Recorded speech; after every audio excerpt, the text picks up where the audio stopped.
Hello and welcome to Big Dash Knows. Big Dash knows what? New York Giants football. Let's go. Shout out to everybody out there. Again, we got OTA number 7. You see the thumbnail. OTA 7, but guess what? Beat writers were not allowed access to the practice. So what does that mean? The information was scarce. I had to go to Giants.com to get the information. Also, I saw some posts by the Giants and also by John Schmelk that gave me some of the information that I'm going to talk about in this video regarding how the OTA practice went. But before we get into that, make sure you hit that like and subscribe button. The channel is growing. If you are a New York Giants fan, the way that I'm a New York Giants fan, that is diehard, bleed blue Giants fan, make sure you hit that like and subscribe button. But just want to talk about some things before I get into practices. Two things that I saw early on this morning. First thing that happened, I woke up this morning, I saw that the Green Bay Packers released Jaire Alexander.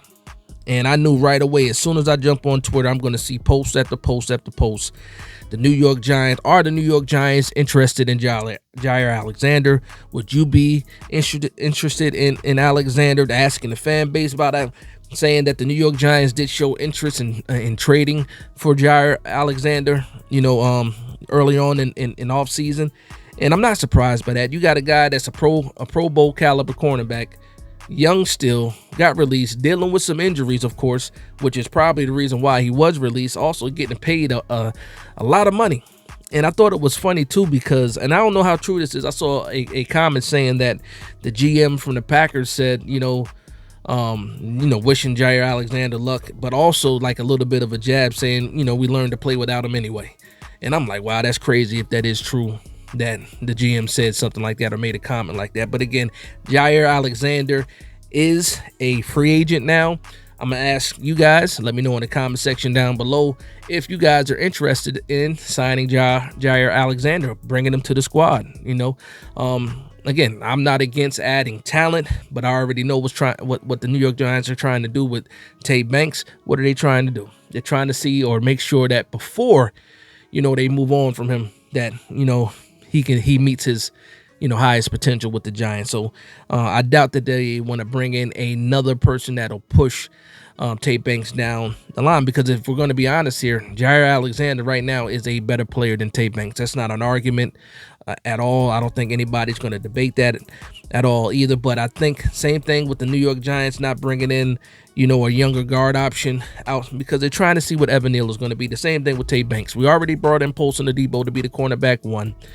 You're trying to see if you can get the best out of Tate Banks. So, do I think the New York Giants are going to try to pick up Jaire Alexander? I don't think so right now. But again, would I be surprised if they did? Absolutely not. The other thing was a funny story. I saw an interview that Kay Adams put on with Cam Jordan from the Saints, and he was pretty much recruiting Jameis Winston. Now, Jameis Winston has a contract with the New York Giants up until 2027. We got him in 2025. We got him in 2026. Why is Cam Jordan pushing for Jameis Winston? Well, my only conclusion to that is he doesn't feel confident in the rookie that they drafted, Tyler Shuck, and he doesn't feel he doesn't feel confident in Spencer Rattler either. Because why else are you trying to recruit a quarterback that's already on another team? But do I blame him? No. Jameis Winston had a good experience there. Still has some fans in the locker room in New Orleans. But to me, it just was funny how Cam Jordan was pushing for Jameis Winston. But I will say this: I'm not saying that the New York Giants won't entertain it, because at the end of the day, you have Russell Wilson, you have Jackson Dart. Depending on how good Jackson Dart does in the summer, and then also through preseason and stuff like that, heading into the season, maybe, just maybe, you think about what kind of draft capital you can get for Jameis Winston if he's not going to be in your future plans. Again, not saying that I think that that's what the New York Giants would do, but I wouldn't be surprised if they thought about things that way, because we did give up a third-round pick to move up to get Jackson Dart. Not saying that the Saints would give us a third-round pick for Jameis Winston, but we don't know how desperate those guys would be at some part of the season. And I'm telling you, Joe Schoen is probably going to have that option on the table, because, again, you got value here. You already got Russell Wilson. You got Jackson Dart. And we're not usually keeping 3 quarterbacks on the roster. Right now, we're going to have to keep 3 quarterbacks on the roster. But it's good to have that in case, you want some draft capital in the 2026 draft. But let's talk about practice, because that's what we're here for. We're talking about OTA 7. Shout out to John Schmelk. Shout out to Dan Salomon.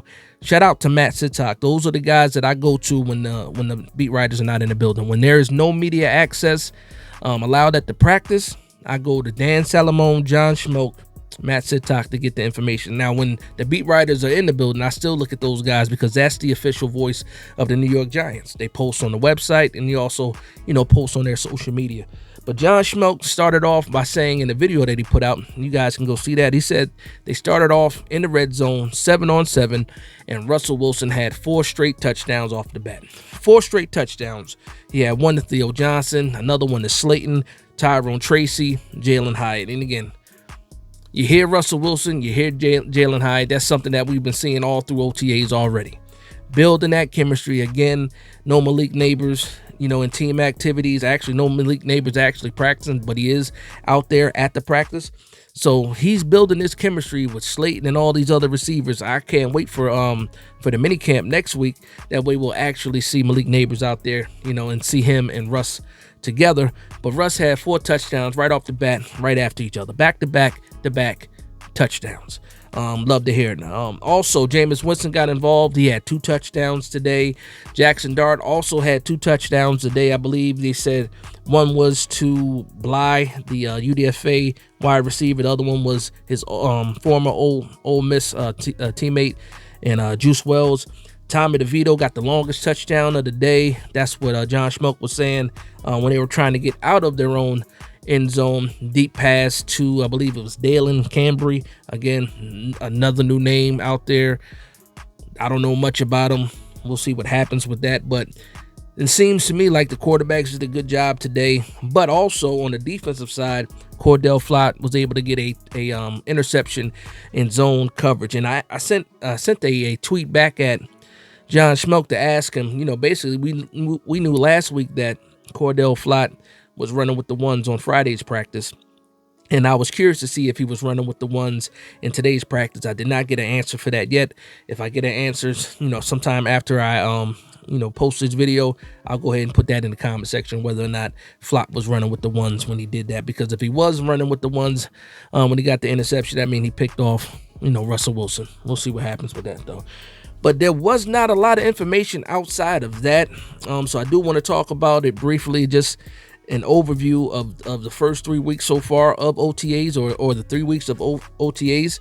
And what I'm seeing is quarterbacks gaining chemistry with their weapons, with their receivers. The defense is also making plays, and this is before the pads are actually on. Again, we're running around in shorts and helmets, but the defense is still making plays. We got would-be sacks and all of this, without the pads being on. So that's something we could look forward to.